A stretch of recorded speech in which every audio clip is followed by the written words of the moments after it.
Dear students. सो आप सब कैसे हैं? I hope you all are healthy and fit at your home. From today students, आज से हम स्टार्ट करेंगे आपकी जो क्लास 10 की जो ट्यूलिप बुक है उसका प्रोज सेक्शन का फर्स्ट लेसन जो है फुटप्रिंट्स विदाउट फीट। और आज के बाद हम डेली पढ़ते जाएंगे और अपना जो कोर्स है इसे कंप्लीट करेंगे। और आप सब मेरे साथ जो भी मैं पढ़ाऊंगी उसे आप अच्छे से अंडरस्टैंड करेंगे। और आपको अगर कोई भी प्रॉब्लम आएगी तो आप मेरे व्हाट्सएप नंबर पर मुझसे पर्सनली मुझे मैसेज कर सकते हैं या मुझे कॉल करके भी कोई भी अपनी क्वेरी मुझे पूछ सकते हैं। और जो भी मैं आपको होमवर्क दूंगी वो आप सब बच्चों को सीरियसली करना है। तो चलिए स्टार्ट करते हैं। Footprints without feet. Footprints without feet, किस तरह से फुटप्रिंट्स बन सकते हैं विदाउट फीट। आपके सामने फुटप्रिंट्स बन रहे हैं लेकिन आपको कोई इंसान नजर नहीं आ रहा, यानी कि फुटप्रिंट्स तो हैं लेकिन वो पैर कहाँ है, वो इंसान कहाँ है जिसके वो फुटप्रिंट्स हैं। तो इसलिए चैप्टर का नाम है फुटप्रिंट्स विदाउट फीट। ये जो लेसन है ये स्टार्ट हो रहा है। The two boys started in surprise at the fresh muddy imprints of a pair of bare feet. What was a barefooted man doing on the steps of a house in the middle of London? And where was the man? Lesson इस यहाँ से start हो रहा है कि जो दो लड़के हैं, दो लड़के वो सरप्राइज्ड हैं ये देख के कि मडी फुटप्रिंट्स के निशान उन्हें दिख रहे हैं। लेकिन what was a barefooted man doing on the steps of a house? लेकिन लंदन जैसे शहर में कोई barefooted मतलब नंगे पैर, कोई नंगे पैर क्यों चलेगा? And where was the man? और जिसके ये फुटप्रिंट्स हैं वो मैन कहाँ है? As they gazed, a remarkable sight met their eyes. As they gazed का मीनिंग होता है to look steadily. एक टकटकी लगाए देखते रहना। कभी कभी आप लोगों को भी जब कोई चीज़ जब आप लोगों को अजीब लगती है या हैरान कर देती है, आप उस चीज़ को कुछ समय तक देखते रहते हो। Similarly gazed. और remarkable sight met their eyes. Remarkable मतलब कि कोई ऐसी चीज़ जो आपको अट्रैक्ट करे। A fresh footmark appeared from nowhere. उन्हें दिखे एक फ्रेश फुटमार्क, पैरों के निशान कहाँ से पता नहीं, ये कहाँ से अचानक बनना शुरू हो गए। Further footprints followed one after another. और जो फुटप्रिंट्स हैं एक के बाद बन रहे थे, जैसे कि कोई चल रहा हो, जैसे उसके फुटप्रिंट्स बनते हैं उस तरह से बन रहे थे। Descending the steps and progressing down the street. ठीक है, डाउन द स्ट्रीट वो फुटप्रिंट्स बनते जा रहे थे। द बॉयज गॉट फैसिनेटेड मतलब they got attracted towards that scene and followed. और उन्होंने उन फुटप्रिंट्स का पीछा किया until the muddy impressions became fainter and fainter।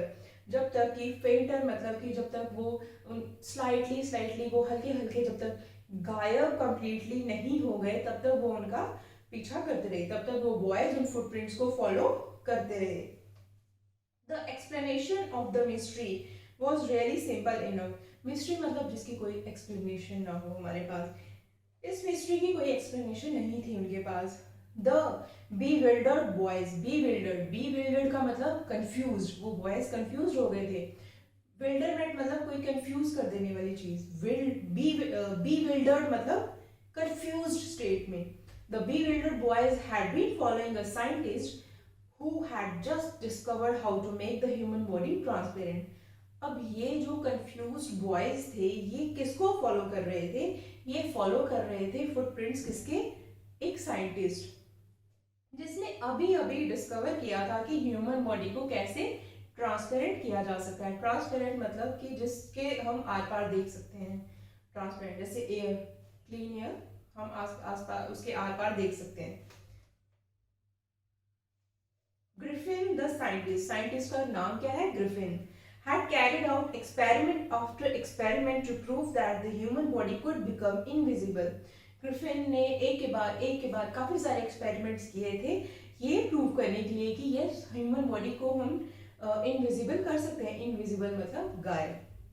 Finally he swallowed certain rare drugs and his body became as transparent as a sheet of glass, though it also remained as solid as glass. Finally वो एक दिन उसने एक ऐसा drug swallow किया, एक ऐसी दवाई जो भी उसने केमिकल्स के थ्रू उसने अपनी लैब में बनाया होगा, उसने एक दिन उसे स्वेलो कर लिया। And after swallowing that drug उसकी जो बॉडी थी वो क्या बन गई, वो ट्रांसपेरेंट बन गई, transparent like a sheet of glass. जैसे प्लेन ग्लास है, आप उसके आर पार देख सकते हैं, वैसे उसकी बॉडी बन गई। Although it also remained as solid as glass. लेकिन अब मान लीजिए ये बुक है, ये बुक आपको अगर नहीं दिख रही है, बुक नहीं दिख रही है यहाँ पर, तो आप इसके आर पार देख सकते हो, लेकिन ये बुक हवा की तरह नहीं है। हवा के आप आर पार भी देख सकते हैं और हवा सॉलिड नहीं है। लेकिन उसकी बॉडी क्या थी, मान लीजिए अगर ये उसकी बॉडी है और अगर दिख नहीं रही है कि यहाँ पे उसकी बॉडी है, लेकिन एक वो सॉलिड है, मतलब ऐसा लगेगा कि यहाँ पे कुछ टकरा रहा है, कोई चीज है, वो फील हो सकता था, लेकिन उसकी बॉडी दिख नहीं रही थी। ब्रिलियंट साइंटिस्ट दो he was, although he was a brilliant scientist, बहुत इंटेलिजेंट साइंटिस्ट था वो, Griffin was rather a lawless person, लेकिन वो लॉ को मानने वाला इंसान नहीं था। His landlord disliked him, उसका जो मकान मालिक था उसे वो बिल्कुल पसंद नहीं था, and tried to eject him, और उसने उसे अपने घर से निकालने की कोशिश भी की थी। In revenge, बदले में Griffin set fire to the house, बदले में ग्रिफिन ने गायब हो जाने के बाद उसके घर को आग लगा दी। क्या ये साइंस का सही यूज है? No. To get away without being seen, he had to remove his clothes. अब अगर उसे गायब होना था तो उसने क्या किया, उसने उसके आग लगा के अब भागने के लिए, ताकि लोग उसे ना देख सके, उसने क्या किया, he removed his clothes, उसने अपने कपड़े उतार दिए। Thus it was that he became a homeless wanderer. Wandering मतलब इधर उधर घूमना। अब वो एक होमलेस वेंडर बन गया था, विदाउट क्लॉथ्स, जिसके पास कपड़े नहीं है, क्योंकि अगर वो कपड़े पहनेगा, कपड़े तो इनविजिबल नहीं हुए ना, इनविजिबल हुई है उसकी बॉडी, अगर वो कपड़े पहनेगा तो कपड़ों के थ्रू तो फिर उसकी बॉडी दिखना शुरू हो जाएगी। विदाउट मनी, ना उसके पास मनी है, and quite invisible until he happened to step in some mud and left footprints as he walked. और आग, अपने मकान मालिक के घर को आग लगाने के बाद जब वो अपने पूरे कपड़े उतार कर गायब होकर जा रहा था, तब कहीं उसने एक गीली मिट्टी में अपने पैर कहीं उसके आए, और उसके बाद उसके फुटप्रिंट्स बनना शुरू हो गए थे, जो लेसन की स्टार्टिंग में हमने पढ़ा कि बच्चे जिसको फॉलो कर रहे थे। He escaped easily enough from the boys who followed his footprints in London. और जब उसके फुटप्रिंट्स गायब हो गए तो वो उन बच्चों ने भी उसका पीछा करना बंद कर दिया। But his adventures were by no means over, लेकिन अब उसके एडवेंचर्स जो उसकी लाइफ में आगे होने वाले हैं वो खत्म नहीं हुए थे। He had chosen a bad time of the year to wander about London without clothes. उसने एक बहुत ही गलत टाइम चूज किया था लंदन में बिना कपड़ों के घूमने का, क्योंकि उस टाइम पर बहुत ज्यादा सर्दियां थी। It was midwinter, सर्दियों के बीच का समय। The air was bitterly cold, bitterly मतलब excess में, बहुत ज्यादा cold, ठंडी थी, and he could not do without clothes, और बिना कपड़ों के उस ठंडी हवा में रहने का तो हम सोच भी नहीं सकते। Instead of walking about the streets, he decided to slip into a big London store for warmth. अब इंस्टेड ऑफ, इसके बजाय कि स्ट्रीट्स में बिना कपड़ों के घूमने के, उसने सोचा कि मैं क्यों ना एक लंदन के किसी स्टोर में, किसी शोरूम में जाऊं फॉर वार्म, जहाँ पे मुझे थोड़ी गर्मी मिले, और वो चला गया। क्लोजिंग टाइम अराइव्ड, और क्लोजिंग टाइम जो भी स्टोर के क्लोज होने का टाइम था, जैसे ही वो आया, as soon as the doors were shut, और जो स्टोर है वो बंद हो गया। Griffin was able to give himself the pleasure of clothing and feeding himself without regard to expense. जैसे ही स्टोर बंद हुआ, ग्रिफिन को मौका मिल गया, अब वो जो भी मन चाहे वहां पर क्लोथ्स पहन सकता था, जो भी महंगे से महंगे, सुंदर से सुंदर कपड़े वो पहन सकता था। फीडिंग हिमसेल्फ, फीडिंग मतलब फीड मतलब खाना खाना, और वो मन चाहा वहां पर स्टोर में खाना खा सकता था विदाउट रिगार्ड टू एक्सपेंस, बिना पेमेंट किए। He broke open boxes and wrappers and fitted himself out with warm clothes. उसने गर्म कपड़े निकाले, जो भी उसे अच्छे लग रहे थे वो कपड़े उसने लिए। Soon with shoes, उसने शूज लिए एंड ओवरकोट, एक बड़ा लंबा कोट लिया, and a wide brimmed hat, एक हैट उसने ली। He became a fully dressed and visible person. अब जब उसने कपड़े पहन लिए, शूज पहन लिए, हैट पहन ली, तो अब वो विजिबल पर्सन बन गया था। In the kitchen of the restaurant, he found cold meat and coffee. Restaurant की किचन में उसे क्या मिला? उसे मीट मिला, उसे कॉफी मिली। And he followed up the meal with sweets and wine. और मील लेने के बाद, खाना खाने के बाद, मीट और कॉफी के बाद उसने स्वीट्स ली, वाइन, उसने वाइन पी। फ्रॉम द ग्रोसरी स्टोर से उसने वाइन ली। Finally he settle down to sleep on a pile of quilts. उसके बाद स्टोर में जो भी ब्लैंकेट्स रखी होंगी, माइट भी बेचने के लिए, जो भी ब्लैंकेट्स पड़ी होंगी, क्विल्ट्स, उसके ऊपर वो लेटा, आराम से वो सो गया। If only Griffin had managed to wake up in good time, all might have been well. अगर ग्रिफिन समय पर उठ गया होता तो सब कुछ सही जाता। Sorry. As it was, he did not wake up until the assistants already arrived next morning. और वो तब तक नहीं उठा जब तक कि दुकान के जो असिस्टेंट्स हैं, जो भी दुकान पे या स्टोर में काम करने वाले थे, जब तक वो पहुंचे नहीं next morning. And he saw a couple of them approaching. He panicked and began to run. जब उसने देखा कि मतलब वो जो स्टोर में काम करने वाले हैं वो उसकी तरफ बढ़ रहे हैं, he got panicked, वो थोड़ा डर गया, and began to run, और वो भागने लगा। They naturally began to chase him, पीछा करना। नेचुरली अगर आप अपनी स्टोर में, अपनी दुकान में किसी अननोन पर्सन को पड़ा हुआ देखेंगे, दुकान आपने बंद कर दिया और सुबह आके खोलेंगे, तो ऑब्वियसली आप उसे पूछेंगे आप कौन है, उसे पकड़ने की कोशिश करेंगे। In the end he was able to escape. और फिर क्या हुआ? नेचुरली वो एस्केप होने में फिर वो सक्सेसफुल। क्या लगता है आपको क्यों वो सक्सेसफुल हुआ होगा भागने में? उसने वो सारे कपड़े जो भी उसने पहन रखे होंगे वो उसने खोले होंगे और वो गायब हो गया होगा। देखते हैं क्या हुआ। In the end he was able to escape only by quickly taking off his newly found clothes. और एंड में क्या हुआ? वो एस्केप होने में सफल रहा by taking off his newly found cloth. जैसे ही उसने जो स्टोर में से कपड़े लिए थे, जब उसने वो सारे कपड़े टेक ऑफ खोल दिए तो वो गायब हो गया। So once more he found himself invisible but naked in the chill January air. So once more, एक बार फिर he found himself invisible, एक बार फिर से वो गायब हो गया।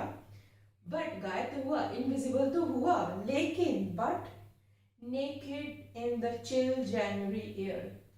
January की chilled हवा में वो naked था, without clothes था। सोचो कितनी ठंड उसे लग रही होगी।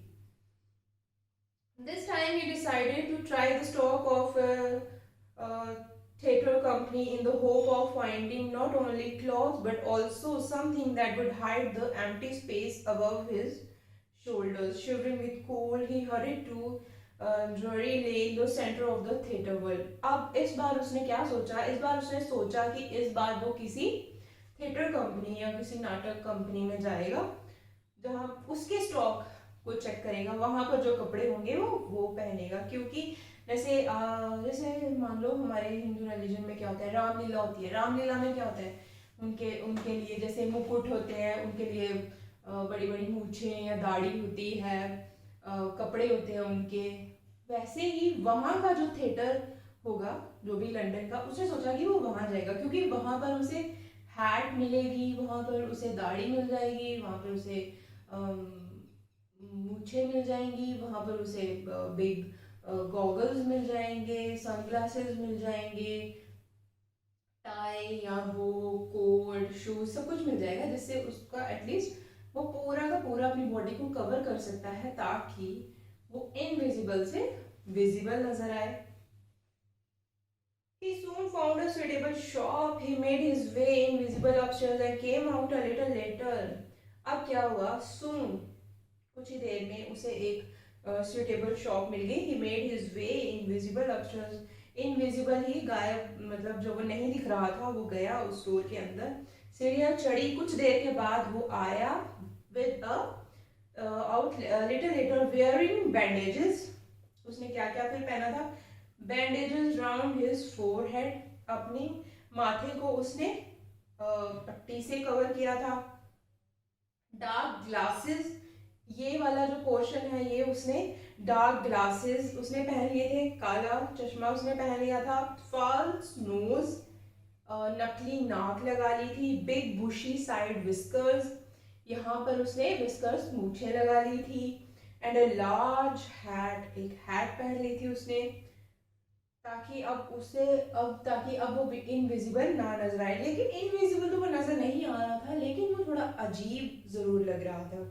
To escape without being seen, ही, अब वो वहां से निकलना चाहता था विदाउट बीइंग सीन, ताकि उसे शॉपकीपर ना दिखे। उसने he attack the shopkeeper from behind, उसने पीछे से शॉपकीपर के ऊपर उसने अटैक किया। After which he robbed him of all the money he could found, उसके बाद उसने रॉब मतलब लूटना, उसके बाद दुकानदार के पास जितनी भी मनी थी वो उसने सारी लूट ली। Eager to get away from crowded London, अब उसे जल्दी थी, ईगर मतलब जल्दी थी उसे। Eager to get away from crowded London, he took a train to the village of Epping, where he book 2 rooms at a local inn. इन हम बोल सकते हैं, इन होता है जैसे कि कुछ होटल, होटल, होटल को हम इन भी बोलते हैं। Eager to get away from crowded London, अब क्राउडेड लंडन से वो, क्राउडेड मतलब जहाँ पर बहुत ज्यादा लोग हों, अब लंदन के क्राउड से उसे जल्दी थी निकलने की। He took a train to the village of Epping, Epping नाम के एक विलेज के लिए उसने ट्रेन ली। Where he book 2 rooms at a local inn, और उसने एक लोकल होटल में 2 कमरे उसने बुक किए। The arrival of a stranger at an inn in winter was in any case an unusual event. अब किसी स्ट्रेंजर का, स्ट्रेंजर मतलब अनजान का, किसी स्ट्रेंजर का अराइवल, अराइवल मतलब आना, at an inn in winter, winter में, अब जैसे श्रीनगर में है, श्रीनगर में मोस्टली पीपल समर्स में जाते हैं, तब जब जो क्लाइमेट है वो थोड़ा फ्रेंडली हो, जिसमें इंसान घूम सके। लेकिन अगर विंटर्स में वहां पे जाएगा तो थोड़ा अजीब लगेगा। वैसे ही इस होटल में जब एक स्ट्रेंजर अराइव हुआ विंटर में, तो ये एक अनयूजुअल इवेंट था। अनयूजुअल मतलब थोड़ा अजीब। A stranger of such uncommon appearance set all tongues wagging, और वो भी इस तरह का स्ट्रेंजर, मैंने आपको बताया माथे पे उसने पट्टियां बांधी थी, नकली उसने नाक लगाई थी, मूछें लगाई थी, हैट लंबी सी लगाई थी।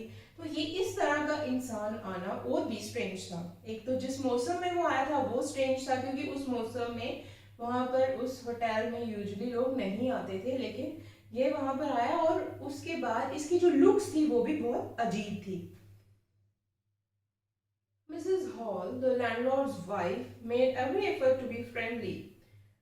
अब उस जो इनका जो मालकिन थी, मालिक की जो वाइफ थी, ऑब्वियसली मालकिन ही हुई, उसका नाम था मिसेस हॉल। अब Mrs Hall, she made every effort to be friendly, उसने हर वो कोशिश की, एफर्ट मतलब कोशिश, उसने हर वो कोशिश की ताकि वो ग्रिफिन के साथ कुछ फ्रेंडली हो सके। But Griffin had no desire to talk, desire मतलब इच्छा, लेकिन ग्रिफिन की कोई भी इच्छा नहीं थी उससे बात करने की। एंड टोल्ड हर, और उसने उसे बताया, my reason for coming to Epping is a desire for solitude.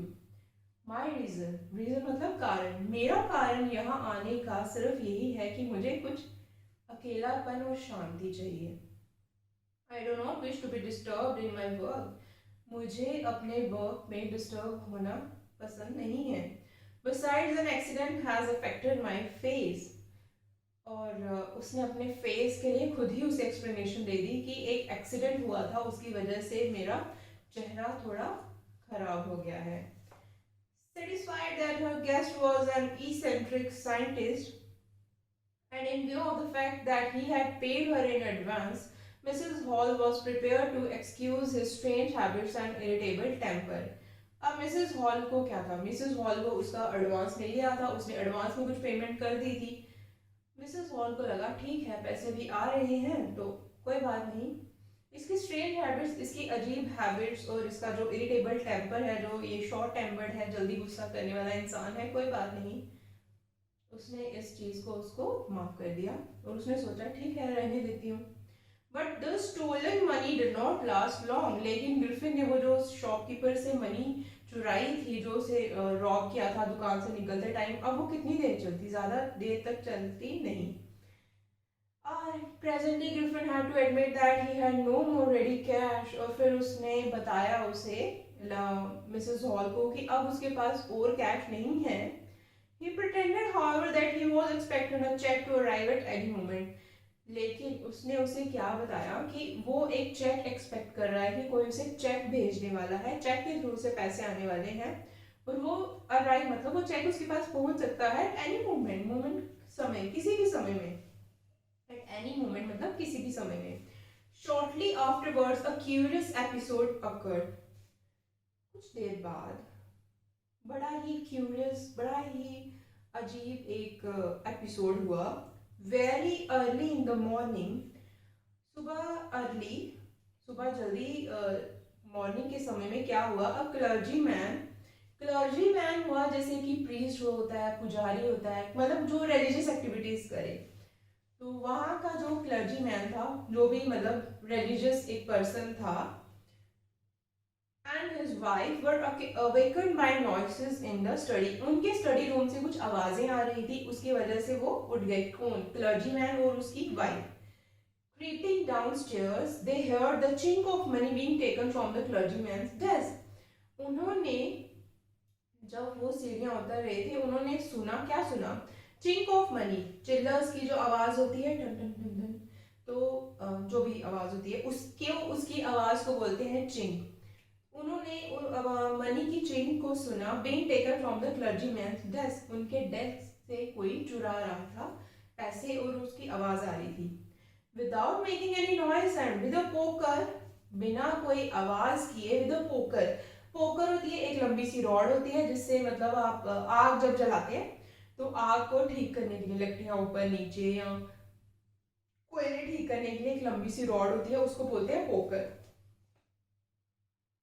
Poker हाथ में पकड़े हुए, grabs firmly in his hand, अच्छे से टाइटली पोकर हाथ में पकड़े हुए वो जो क्लर्जी मैन था वो आया। विदाउट मेकिंग एनी नॉइज, बिना कोई आवाज किए हुए, the clergyman flung open the door, और उसने दरवाजा खोला। सरेंडर, सरेंडर मतलब अपने आप को मेरे हवाले कर दो, surrender. Then to his amazement he realized that the room appeared to be empty। अब वो ये देख के चौंक गया, अमेजमेंट मतलब वो चौंक गया। he realized, जैसे ही उसे पता चला, realize मतलब पता चलना, that the room appeared to be empty। Room तो खाली दिख रहा है, कोई भी नहीं है। he and his wife looked under the desk। उसकी और उसकी बीवी ने डेस्क के नीचे देखा, and behind the curtains, curtain के पीछे देखा, and even of the chimney, जो चिमनी थी उसमें भी देखा उन्होंने। There wasn't a sign of anybody, किसी के भी कोई भी निशान नहीं थे कि कोई भी यहाँ पर था। Yet the desk had been open and the housekeeping money was missing. लेकिन डेस्क में से हाउसकीपिंग मनी, लेकिन जो मनी थी वो वहां से चुराई गई थी, ये फॉर श्योर हुआ था वहां। एक्स्ट्राऑर्डिनरी अफेयर, ये बहुत ही अजीबोगरीब किस्सा है। The clergyman kept saying for the rest of the day. Clergy man जो था वो पूरा दिन यही बड़बड़ा रहा था, एक्स्ट्राऑर्डिनरी अफेयर। ये बहुत ही अजीब एपिसोड हुआ है। अगर ऑब्वियसली इस तरह का अगर किसी के भी घर पर हो, चोरी हो रही हो, सामने से लग रहा है कि आवाज आ रही है, लेकिन उस कमरे में आपको कोई भी ना दिखे, तो ये हैरान कर देगा आपको। But it was not as extraordinary as the behavior of Mrs. Hall's furniture a little later that morning। अब कुछ उसी मॉर्निंग जब क्लर्जी मैन के घर पर चोरी हुई है, उसी दिन एक और एपिसोड भी हुआ। वो क्या हुआ? The landlord and his wife were up very early and were surprised to see the scientist's door wide open। अब लैंडलॉर्ड और जो उसकी पत्नी थे वो सुबह उठे थे और वो बहुत ज्यादा सरप्राइज थे, बहुत हैरान थे कि वो जो साइंटिस्ट का डोर है, साइंटिस्ट के कमरे का जो डोर है वो पूरा खुला था। Usually it was shut, usually आमतौर पर वो बंद रहता था, एंड लॉक, और अंदर से लॉक भी रहता था। And he was furious, furious मतलब गुस्से में आ जाना। And he was furious if anyone entered his room, जब भी कोई उसके रूम में एंटर होता था, he became furious, उसको गुस्सा आ जाता था। The opportunity seemed too good to be missed, और उन्हें लगा कि ये बहुत ही अच्छी अपॉर्चुनिटी है, चलो इसके कमरे में झांकते हैं कि आखिर इसके कमरे में ऐसा क्या है कि जो ये अपना कमरा कभी खुलता ही नहीं है।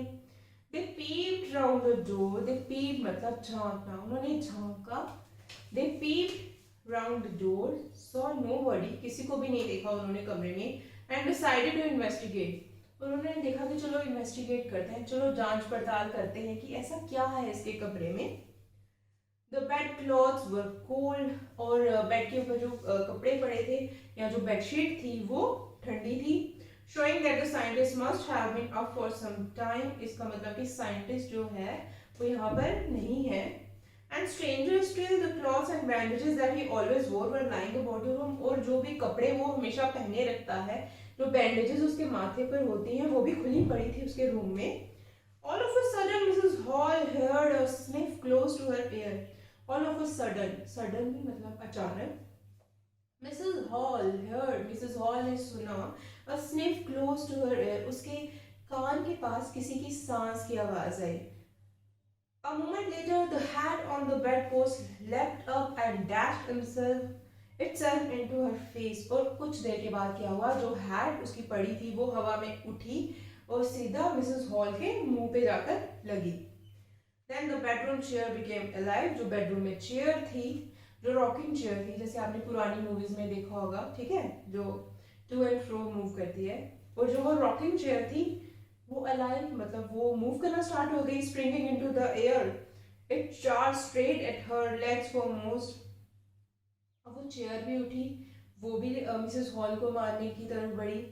As she and her husband turned away in the terror, और वो और उसका जो हस्बैंड था, the extraordinary chair pushed them both out of the room, उन दोनों को उस चेयर ने घसीटते हुए कमरे से बाहर निकाल दिया। And then appeared to slam and lock the door after them, और जैसे ही वो उनको कमरे से बाहर निकाला, दरवाजा जोर से ठक करके बंद हुआ और अंदर से वो बोल्ट हो गया। Mrs. Hall almost fell down the stairs in hysterics. She was convinced that the room was haunted by spirits and that the stranger had somehow caused these to enter into her furniture. Mrs. Hall almost fell down the stairs, और Mrs. Hall जो है वो डर की वजह से सीढ़ियों से नीचे गिर गई। She was convinced, उसे पूरा यकीन था, convinced मतलब यकीन होना, उसे पूरा यकीन था कि that the room was haunted by spirits, room में कुछ आत्मा वगैरह आ गई है। And the stranger had somehow caused it to enter into her furniture, और स्ट्रेंजर यानी कि जो साइंटिस्ट है ग्रिफिन, इसका इस सब में रोल है। My poor mother used to sit in that chair, और वो धीरे से बोलने लगी। शी मोन्ड, मोन्ड मतलब मोर्निंग मतलब धीरे से मुंह में बोलना, और वो शी मोन्ड कि मेरी बेचारी माँ उस चेयर पर बैठा करती थी। To think it should rise up against me now, और अब वो चेयर मेरे अगेंस्ट मुझे मारने के लिए उठी। The feeling among the neighbors was that the trouble was caused by witchcraft. अब जो neighbors थे वो ये सोच रहे थे कि ये जो सारा कुछ हुआ ये किसी का witchcraft मतलब जैसे जादू टोना, ये some sort of कुछ जादू टोना है। But witchcraft or not, when news of the burglary at the clergyman's home became known, the strange scientist was strongly suspected of having had a hand in it. और जब सबको पता चला कि क्लर्जीमैन के घर में चोरी हो गई है, तो सबका शक था ग्रिफिन की तरफ था। Suspicion मतलब शक grew even stronger when he suddenly produced some ready cash. और ये जो शक था ये और ज्यादा स्ट्रॉन्ग तब हो गया जब when he produced some ready cash, जब उसने कैश दिया किसे, अपनी लैंडलॉर्ड को। Though he had admitted not long before that he had no money, लेकिन अभी कुछ देर पहले ही उसने बोला था कि उसके पास कोई मनी नहीं है। The village constable was secretly sent for, और विलेज का जो कांस्टेबल था उस गांव का जो कांस्टेबल था उसे वहां पर भेजा गया ग्रिफिन को पकड़ने के लिए. Instead of waiting for the constable, Mrs. Hall went to the scientist who had somehow mysteriously appeared from his empty bedroom. अब कांस्टेबल का वेट किए बिना मिसेस हॉल चली गई उस साइंटिस्ट के रूम में, who had somehow mysteriously appeared from his empty bedroom, जो अचानक mysteriously मतलब कैसे हुआ पता नहीं, कैसे उस रूम में आ पहुंचा था. I want to know what you have been doing to my chair upstairs, she demanded. I want to know, मैं जानना चाहती हूँ. What you have been doing to my chair upstairs, मैं जानना चाहती हूँ कि तुमने मेरी चेयर के साथ क्या किया है, she demanded. And I want to know how it is you came out of an empty room and how you entered a locked room. And I want to know, और मैं ये भी जानना चाहती हूँ, how it is you, और तुम कैसे आए इस खाली कमरे में जो कि बंद था अंदर से. How you entered a locked room, तुम एक बंद कमरे में कैसे आ गए. The scientist was always quick-tempered. और साइंटिस्ट था वो तो quick-tempered था ही, उसे बहुत जल्दी गुस्सा आता था. And he became furious, और उसे गुस्सा आ गया. You don't understand who or what I am. तुम्हें नहीं पता कि मैं कौन हूँ. He shouted, वो जोर से चिल्लाया. Very well, I will show you. तुम्हें नहीं पता? Very well, I will show you. मैं तुम्हें बताता हूँ. Suddenly he threw off bandages, whiskers, जो भी उसने पहना था, bandages, whiskers, spectacles, even nose. It took him only a minute to do this. ये सब करने में उसे 1 मिनट भी नहीं लगा. The horrified people in the bar found themselves staring at a headless man. अब उस होटल की जो बार में जो बाकी लोग भी बैठे थे वो सब भी डर गए एक हेडलेस मैन को देखे, क्योंकि बाकी कपड़े तो उसने पहने थे, बाकी कपड़ों से तो वो नजर आ रहा था कि हाँ कि कोई इंसान है, लेकिन अब उसने अपने चेहरे के ऊपर जो भी उसने ढका हुआ था वो सब उसने खोल दिया था. अब चेहरा नजर नहीं आ रहा था, वो तो इनविजिबल हो गया था. अब ये सब देख के सब लोग जो भी होटल की जो बार में बैठे थे वो सब डर गए. Mister Jeffers the constable now arrived. अब मिस्टर जेफर कौन है? कांस्टेबल.